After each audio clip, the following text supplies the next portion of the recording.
15. So glad to be with you.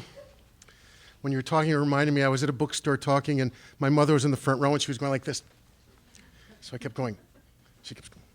So I said, "Okay, Mom, what is it?" She goes, "You're telling too much. No one will get the book."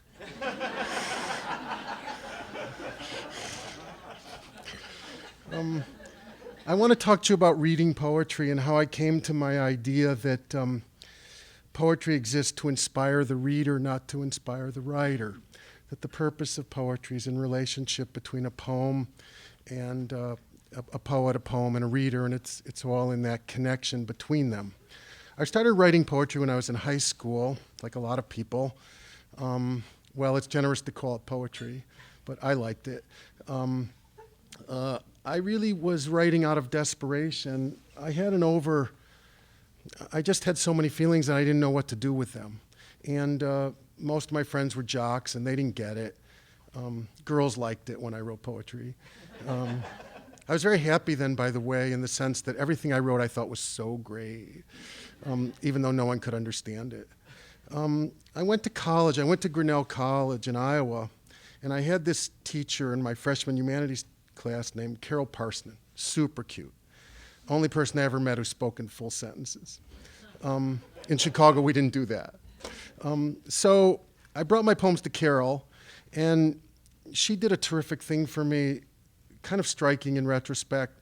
She basically said to me, "You have the gifts to be a poet, you have the passion, you have the intelligence, and you have the imagination, but what you're writing is not poetry.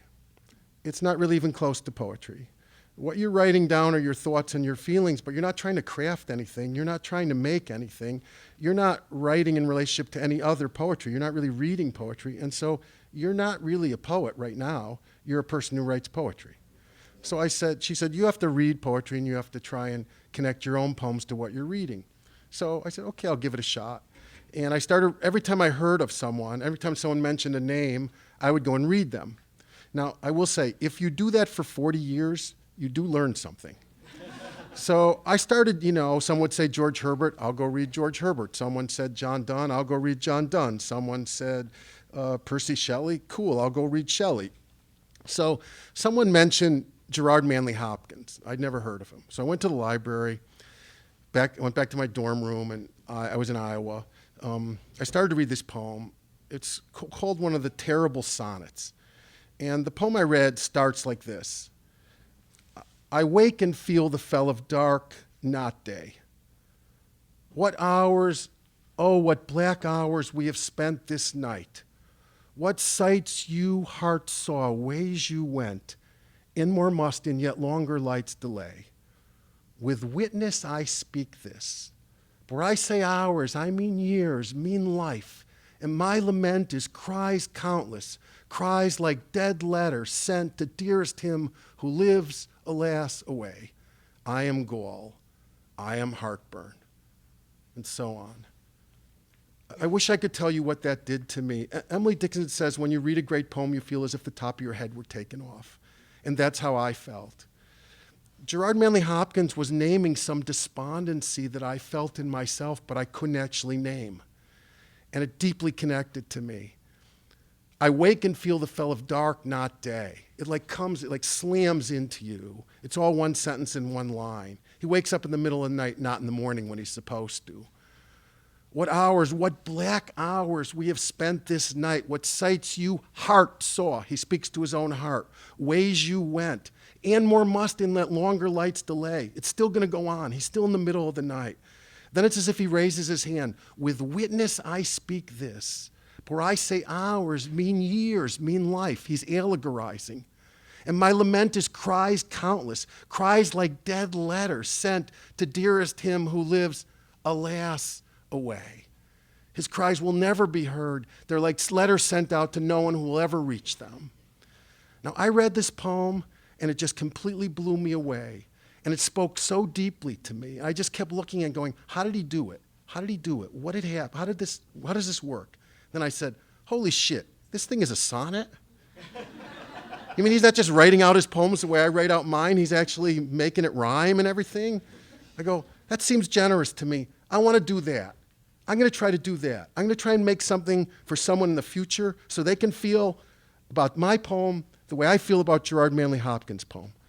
Now, from the moment that I started to do that, I truly believe that's when I started to become a poet.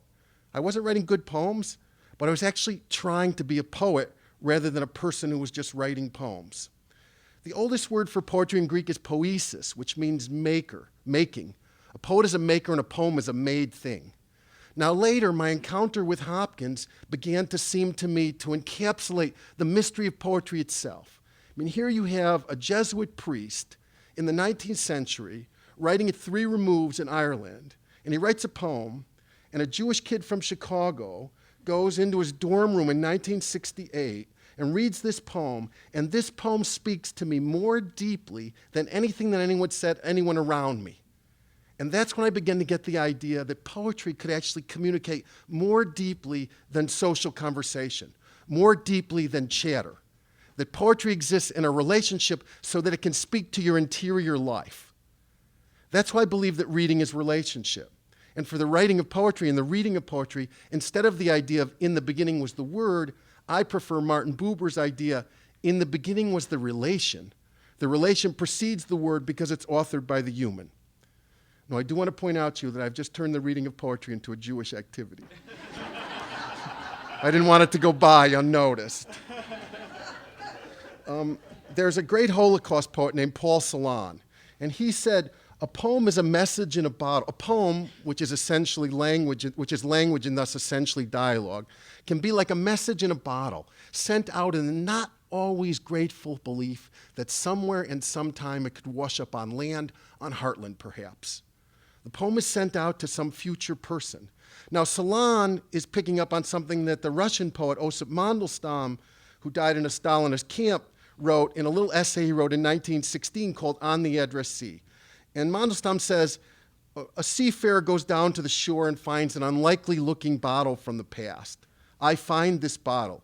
I open it up and read the message. Then he says, it's okay to do so. I'm not reading someone else's mail. It was addressed to whoever found it. I found it, therefore it was addressed to me. And I hope you've all had the experience where you feel that you yourself are the secret addressee of a poem. And I believe that poets are people who are not so much who want to express themselves, but feel so encountered by other poems that they want to respond in kind. That's why Emily Dickinson calls the poet she reads her kinsman of the shelf.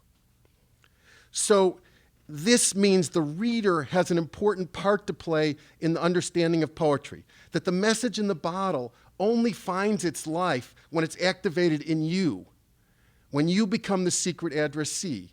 And there are some poems you read and you think they're great, but I don't respond to them.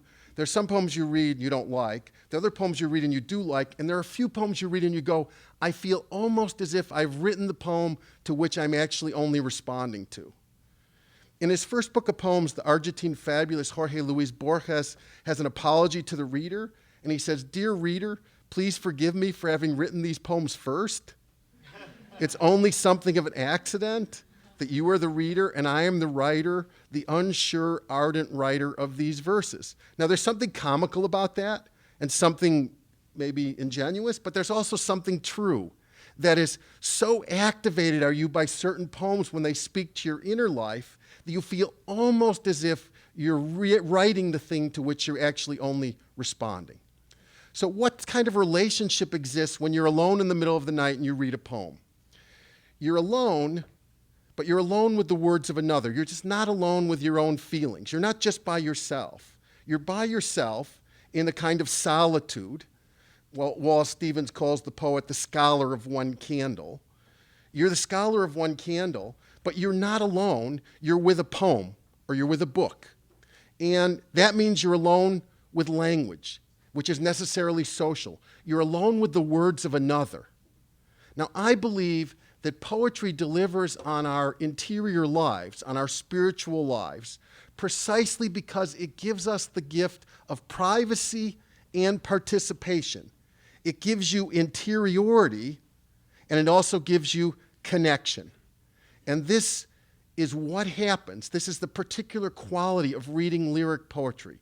which is the highest form of language, which is a way of language mesmerizing itself. It's not like reading an essay, which can be rationally encapsulated. When you read the paper, you remember the story, but you forget the way in which the story was told. When you read a poem, the way in which the thing is told is inseparable from what is being told. There's no separation. You can't paraphrase it. When I was in college, they called that the heresy of paraphrase. But I prefer something that Mandelstam said. He said, if a poem can be paraphrased, then the sheets haven't been rumpled, poetry hasn't spent the night. So if you want poetry to spend the night, there has to be some magic in the words, something encapsulated in the words that's released inside the reader that can't be changed, that can't be paraphrased in another way. That's why Robert Graves called poetry stored magic. What he meant by that is the magic can be encapsulated sometimes for years, for decades, for centuries, and then someone opens the bottle and the magic is released inside of the reader. So when you see those books on the shelves, in my opinion, those poetry books, those poems are not really realized. They're not really activated until you begin to read them. And those poems find their life. They find their experience in their contact with you. And that poetry exists in the relationship between the poet who wrote it, the poem which encapsulates the experience, and the reader who reads it. And I believe that that dynamic is a transforming experience. So, thank you.